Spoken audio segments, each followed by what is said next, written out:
My name is Pat O'Connor. This is video number 11 in the National Mortgage Exam tutorials. Today we'll be talking about the General Mortgage Knowledge, Part 1.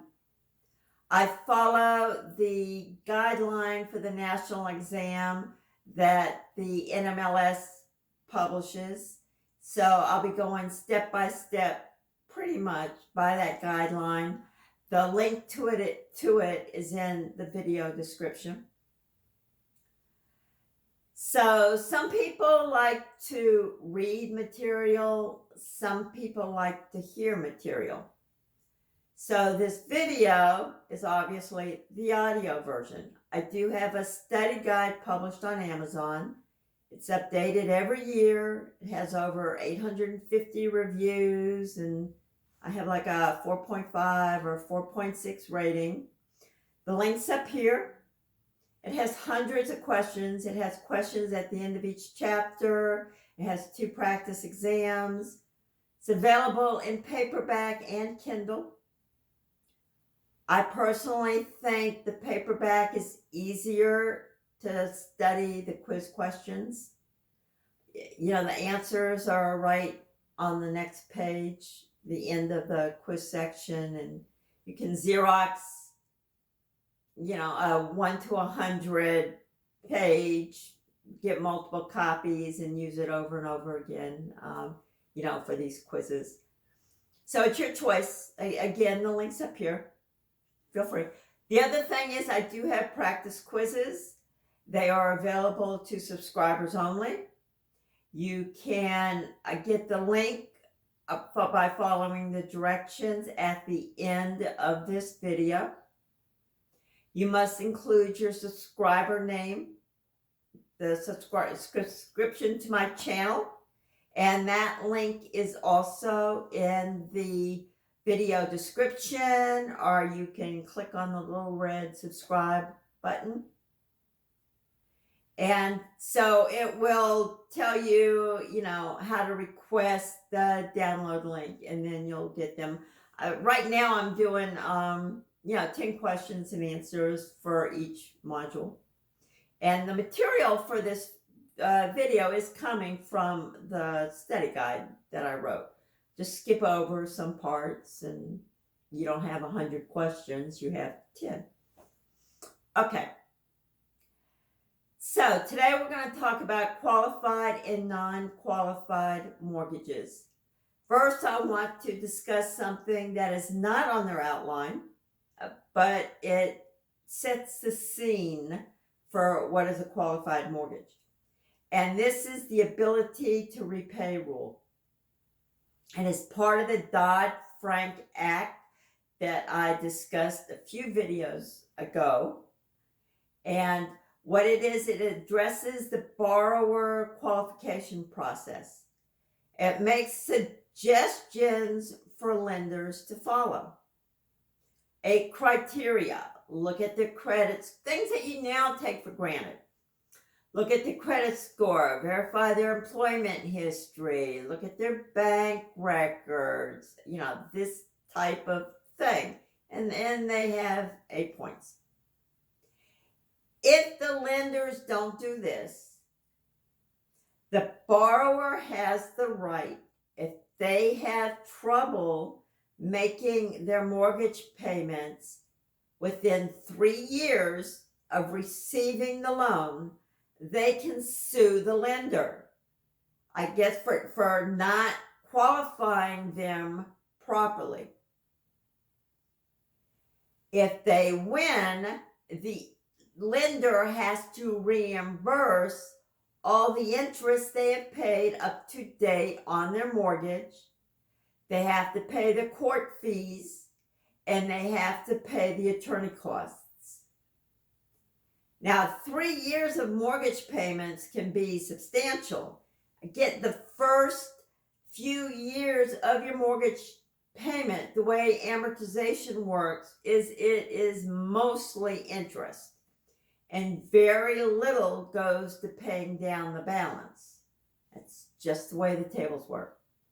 So you will essentially be getting reimbursed for almost everything you have paid in terms of your principal and interest, the interest part of it, for 3 years, if you wait 3 years.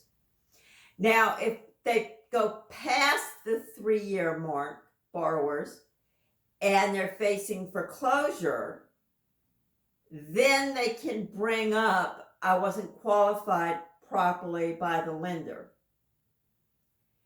And, at that point, they may or may not win.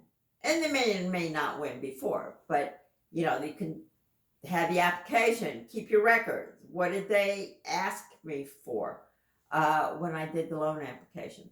So this applies to loan originators as well as lenders. Who's taking the application? Who is submitting the information?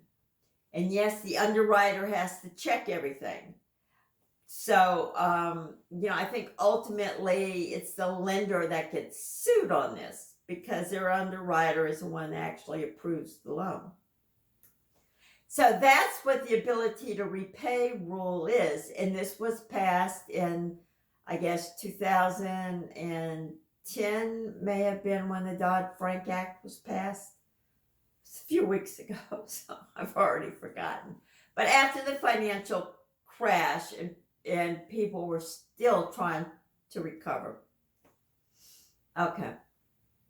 So a qualified mortgage is one that is assumed to have followed the ability-to-repay guidelines. Check the credit, check the employment, looked at their bank records, right? Again, there's 8 things, but I'm not going to list all 8 of them. So a qualified mortgage assumes all of that. And then they look at the type of loan product that the borrower has been given or may want to give. The lender wants to give. So a qualified mortgage is one that has positive amortization. This means that the loan balance is paid down each month and does not increase. Back in the heyday of if you got a Social Security number, you get a loan, there was something called pick and pay loans, where if you couldn't make all your payment, or maybe any of your payment, you could skip it or maybe just pay the interest part, and the balance of your unpaid part would be added to your loan balance. So your loan balance could go up instead of going down. So now qualified mortgages, no. Positive amortization, loan balance goes down, not up. No balloon payment. Balloon payments are where you might have interest only for like 10 years, and then the balance is due as a lump sum payment. Or I guess it could be principal and interest for like 10 years, 5 years. And then the lump sum is due. So you can't have that for a qualified mortgage. No interest only periods. No, okay, your interest only, you're not going to pay down your loan balance maybe for 10 years, and then you'll start paying principal and interest after that. Why would people do that? Well, if you own the home, you can deduct mortgage interest, the entire interest for loans that are $750,000 or less. So they might want a bigger tax deduction, maybe why they want an interest-only loan. But for your first few years, it's almost all interest anyway. So I'm not sure why someone would request that. Maximum loan term of 30 years. There are 40-year loans out there. From what I understand, they may be used as a workout loan for people that might be facing foreclosures. So they would refinance them into a 40-year where the monthly payments would be less, so that would fit into their budget better. The grand total will be bigger because they're going to be paying more interest over those 40 years. But most people are more concerned with the monthly payment, and most people move in the US every 5 to 8 years. So they're not really concerned what's going to happen 40 years from now. Okay. Maximum debt to income ratio of 43%. That means that your total scheduled debts, your principal, interest, taxes, and insurance, plus your monthly car payment, other monthly bills that you might have over your monthly income, that needs to be 43% or less for a qualified mortgage. Points and fees on the loan don't exceed 3% of the loan amount unless the loan amount is less than $100,000. And that's because the mortgage, the loan originator may get paid 1 point or 2 points for originating the loan. And 1% of $100,000 is only $100,000. And so instead of a total of 3%, they may charge more so that the loan originator could get more compensation for the loan. All right, so that's a qualified mortgage. So now we have conventional and conforming loans. Conventional are the non-government loans. So the government loans are FHA, VA, and USDA, United States Department of Agriculture. These are typically called farm loans. They're in rural, sparsely, maybe lower income areas, and the USDA guarantees those loans. All right, so anything that's not government loan is called conventional. And conforming loan is one that follows Fannie Mae and Freddie Mac underwriting guidelines. And we're going to talk about Fannie and Freddie in just a minute. And is under the maximum loan amount for a conventional loan. And that changes year by year. In 2022, that is $647,200. So if it's more than that, it's a jumbo loan. And Fannie and Freddie aren't going to purchase that loan. And we'll talk in a few minutes why that matters. So conventional, non-government, conforming, Fannie or Freddie will buy that mortgage. Fannie was established in 1938 after the Great Recession, and financing, was terrible. Wall Street guys were jumping out of the windows. A huge depression, and people lost their homes. And at that time, there was nothing in the mortgage document that said the lenders could not reclaim the house, demand immediate payment for the remaining loan balance, accelerate the loan. And now there is. So people lost their homes even though they had never missed a payment because the lenders called the loan due. So after the depression, then that got changed. And then another thing that got changed was a way to keep money in circulation so that lenders could keep getting money to make loans. Because if a lot of people weren't depositing money, they wouldn't have the money to make the loan. So this is, Fannie Mae was a way to get the liquidity going. It was chartered by Congress, but it was shareholder owned. So, uh, so Fannie and Freddie, again, Fannie was 1938, Freddie was in 1970. Fannie tended to do the big commercial banks, and Freddie tended to do smaller thrift savings. Okay, so they set the underwriting guidelines for conventional loans. So you'll see forms called, well, it's a Fannie Mae 1030, it's a Fannie Mae, blah, blah, blah. So they set the guidelines, because if the loan meets those guidelines, they will purchase the mortgage from the lender.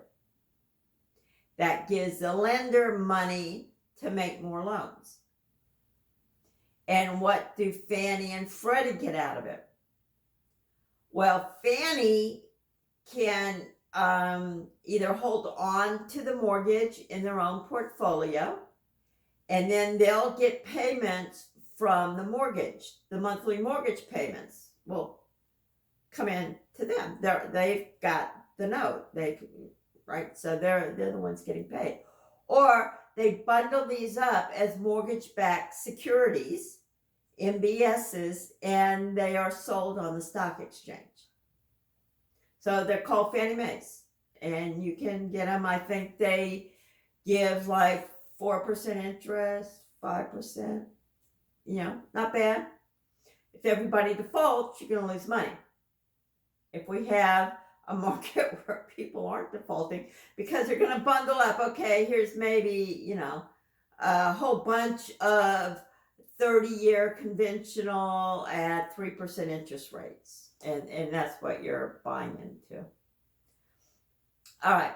So that's how they get the money, and it keeps it flowing. So if your loan is going to be bought by Fannie or Freddie, the interest rate's going to be lower than if it is not bought by Fannie and Freddie. So that's why qualified mortgages are good for the borrower. If you have, if you don't need one of these risky loans in order to get a mortgage, then the qualified mortgage, you're going to get more favorable terms because you're a good credit risk. They have already checked everything, and the chances of you defaulting are less than someone who gets like a subprime mortgage that we'll talk about in a few minutes. All right, so that whole business of buying the loan and then maybe keeping them in their own portfolio or packaging them up as mortgage-backed securities, that's the secondary mortgage market. So you might hear that tossed around, and that's what that means. That's the whole thing about, are lenders keeping that loan in their own portfolio, or are they selling it? So some lenders are just in the business of making risky loans that I'm assuming they're keeping in their own portfolio, and then they are getting the interest rates, the mortgage payments at a high interest rate. And that's how they're making money, is the interest on the mortgage. Because they can't sell them to Freddie, and they may or may not have another investor who's willing to pay for them. Okay. So Fannie and Freddie are called government-sponsored enterprises. You may see GSE in all capital letters. It might show up on a quiz, and that's Fannie and Freddie, and it's also FHA, that the government has come in and chartered them. So in 2008, I think, they went into, with the collapse, they went almost under. During the heyday of loans 2004, 2007, they loosened up their underwriting guidelines. They bought a lot of riskier loans, like the no doc, stated income, 100% financed loans. And so they bought those up. They were looking just to maximize profits for shareholders, and the risk element wasn't in their DNA. Everybody was like extraordinarily greedy during those years. Money was very loose. So now I think it was President Obama. I guess if he came in right at that time and put Fannie and Freddie under government conservatorship, because they were just about to go under. And these are the primary players in our mortgage market, right? So they're shareholder owned, but they keep our economy, a huge part of our economy, especially I'm in South Florida. We don't have big industries. A lot of our economy is based on housing. And again, different parts of the country, but it's a huge driver for the national economy. And so it went under. They almost went under, and then they started doing investigations. They had bought loans, and then those loans were going into default, and then they were doing investigations, and they were fraudulent loans to begin with. And their accounting was unusual. Their accounting practices were questionable. So the government stepped in. They're still in conservatorship. The U.S. Treasury injected them with capital. There's now the overseeing regulatory agency that I can't remember the name. It's a lot of FH. So there's an acronym there that has eluded me. But so the initial influx of capital, I think, is finished now to get them on their feet. And now that regulatory agency is setting the strategic goals for Fannie and Freddie. This is what you need to do to become stable and independent and out of conservatorship, out of government oversight. And from what I was reading, they issue a scorecard. How are Fannie and Freddie doing? And you will see different discussions if you start paying attention. Can we afford to get rid of Fannie and Freddie? Do we merge Fannie and Freddie into one? Is there a replacement for them? Because again, they were so mismanaged and did really risky things. And they're such a huge part of maintaining our economy. So you may see discussions come up, and that's what they're talking about. Okay, so that's Fannie and Freddie. They only buy qualified mortgages. And so what are what are the non-conforming loans? Conventional and non-conforming. Already talked about the jumbo loans. For loans that are over $647,200. They're jumbo. They are not bought by Freddie Mae. So they're called by Freddie and Fannie. So they are called non-conforming. The lenders have their own underwriting guidelines. So they're considered now to be luxurious homes. Although we just had this huge, I don't want to call it a bubble, but this huge uptick in real estate prices. So a $650,000 home here in South Florida is not necessarily luxurious. But that's the what you'll read that jumbo loans are like luxurious loans, but that's really not the case now, depending on where you live. So the lenders can have their own underwriting guidelines. So if you're looking for a loan and you have one of these expensive properties that you're going to go buy, get multiple quotes, find out different documentation that the lenders need, because each one can be different. There's no standardization. You know, they're not conforming loans. Fannie and Freddie aren't going to buy them. So get multiple quotes if you're in the market for one of these. The interest rate is going to be between prime mortgages that Fannie and Freddie will buy with good credit. These are the prime ones. And subprime, where the people have stuff on their credit report that's going to perhaps prevent them from getting any other kind of loan. So the jumbo is going to be between those two. Alt-A, Alt-A stands for alternate A type paper. And it is one that's considered to have risky provisions. It's not that the borrower has bad credit or things like that, but it's maybe 100% financing, stated income. Okay, this is what I make. And they don't bother to check it. So, yeah, you know, a lot of people lied on the application. This was very common back in 2005. They don't check stated income. No documentation.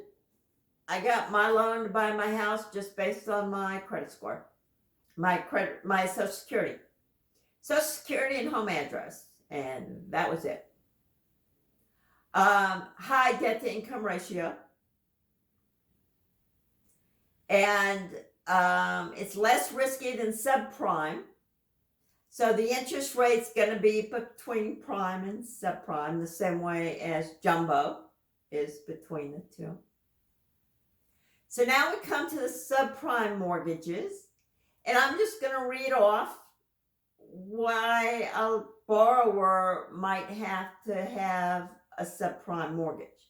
It's because he can't get another type of loan based on his credit history. And 2 or more 30-day delinquencies in the past 12 months, or 1 or more 60-day delinquencies in the last 24 months. So they are currently in financial trouble. Or maybe they were in a hospital for 2 years and they got a lot of bills, or they were in a coma for 2 years and nobody was paying their bills. I don't know. But I would assume they're currently in financial trouble. Judgment, foreclosure, repossession, or charge-offs in the past 2 years. Bankruptcy in the last 5 years. A relatively high default probability based on like low credit scores. And they're calling low credit scores here 660 or below. Debt to income ratios 50% or higher. They are not purchased by Fannie or Freddie. And they have significantly higher interest rates than prime mortgages. And I was reading something earlier this morning, just going over stuff before I did this video. And one example was if prime interest rate is 3%, subprime could be as high as 8%. The lender's going to set it, right? How risky is this? They are going to make money based on the interest rate because they're probably not selling these loans. They're probably keeping it in their portfolio. So they want to make as much money as quick as possible in case you do default, right? So interest rates are going to go up. Riskier the loan, higher the interest rates. Okay, guidelines on non-traditional mortgage risk. That's the next thing in the outline here. And a non-traditional mortgage is one that is not a 30-year fixed rate.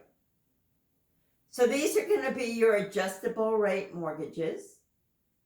And back in the financial collapse, they got really creative on some of these ARMs. ARM is adjustable rate mortgage.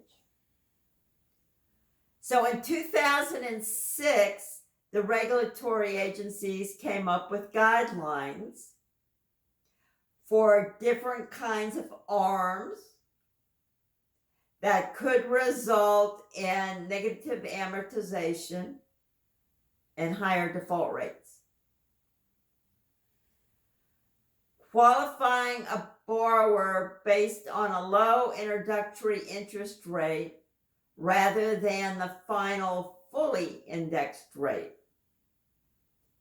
So if it's an adjustable rate and interest rates are going up, and I'm filming this in June of 2022, and we've already seen interest rates go up about 2% in the past year, really since January. And so they may qualify them at 3%. Again, interest rate is a huge part of your monthly mortgage payment. And so the higher the interest rate, the higher that monthly mortgage payment's going to be. So you qualify somebody at 3%. Okay, you can afford $1,400 a month. That's within the debt to income of 43%. But if that's going to be 5% or 7%, what's the adjustment schedule here? What is the cap on this ARM? The cap's where it cannot go higher than this. That is the fully indexed rate. What is that? And it could be a lot higher. There's a max. How many points? But let's say it's 8%. Maybe it's 5%. It can't go any more than 5% higher than it is. So you qualify somebody at 3%. It may be impossible for them to qualify at 8%. Again, maybe it adjusts every 2 years up to, the possible 5% more. Okay.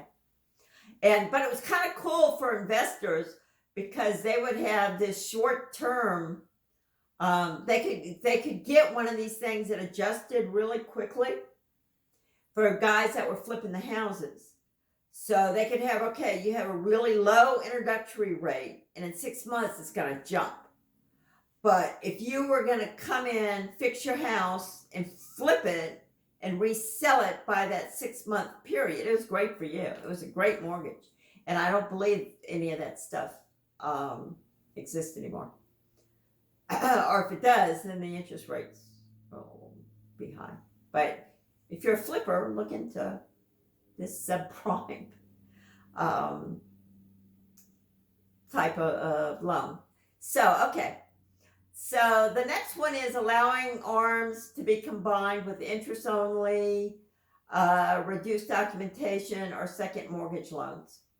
So it was not unheard of to have 110% financing.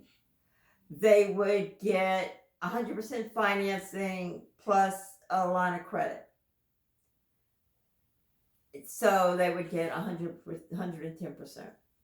And so now, don't do that. That's risky. If you layer on these things, if you have more than one risk factor, it's called risk layering. Know that for a quiz. You have one risk on top of another risk.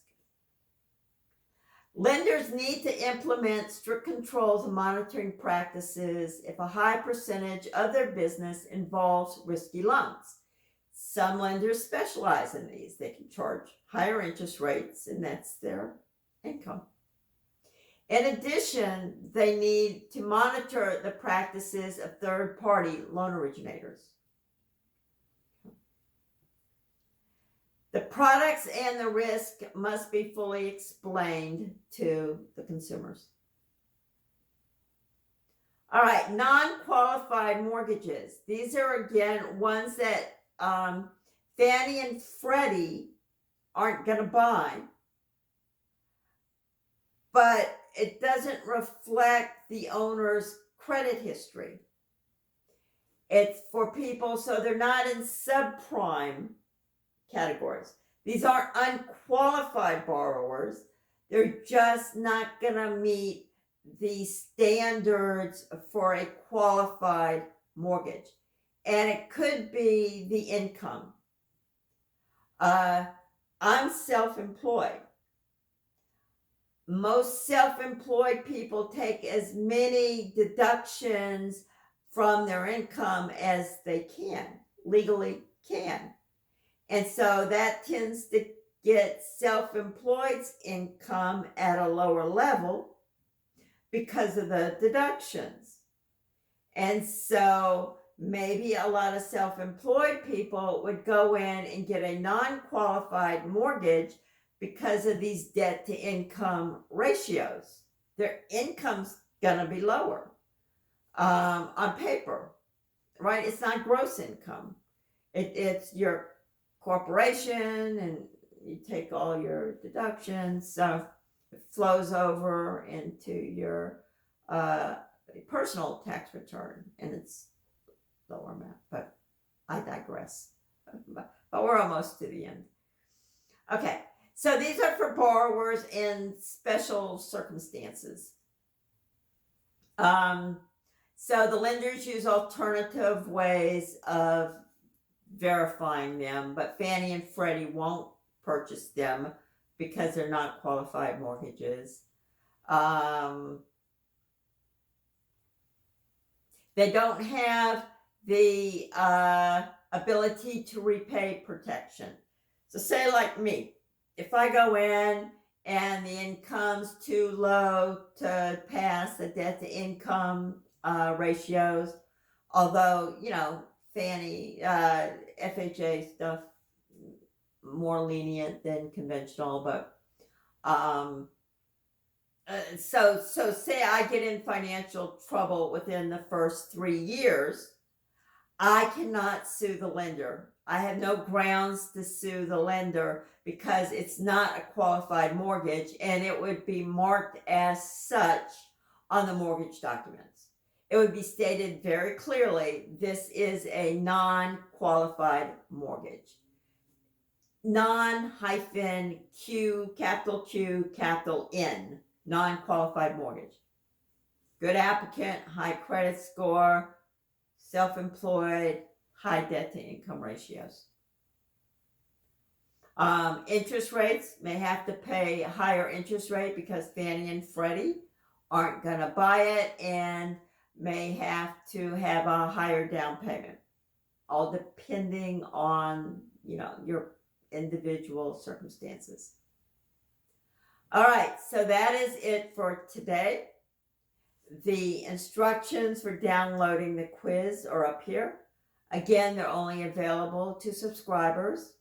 Please put your subscription name in the body.